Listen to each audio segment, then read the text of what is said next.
The only way to deal with an unfree world is to become so absolutely free that your very existence is an act of rebellion.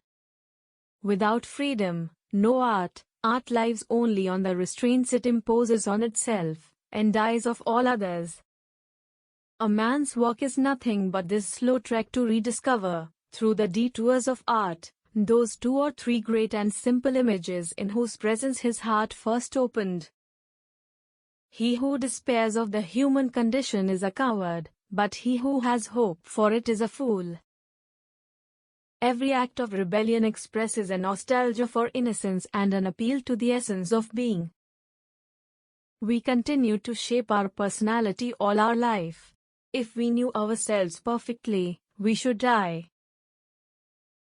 Without culture, and the relative freedom it implies, society, even when perfect, is but a jungle.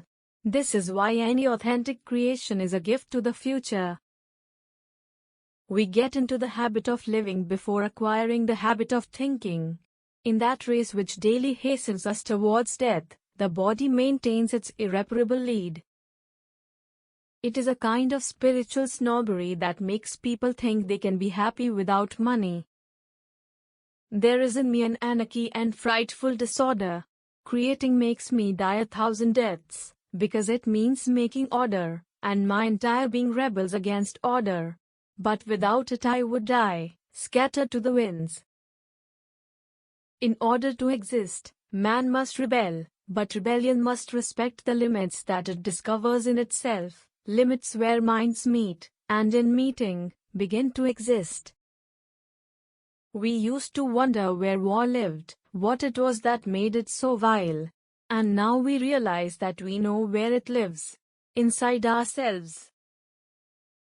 It is necessary to fall in love, if only to provide an alibi for all the random despair you are going to feel anyway. Lying is not only saying what isn't true, it is also, in fact especially, saying more than is true and, in the case of the human heart, saying more than one feels. We all do it, every day, to make life simpler. The evil that is in the world almost always comes of ignorance, and good intentions may do as much harm as malevolence if they lack understanding. Truth, like light, blinds. Falsehood, on the contrary, is a beautiful twilight that enhances every object. We always deceive ourselves twice about the people we love, first to their advantage, then to their disadvantage. By definition, a government has no conscience. Sometimes it has a policy, but nothing more. A free press can, of course, be good or bad, but, most certainly without freedom, the press will never be anything but bad.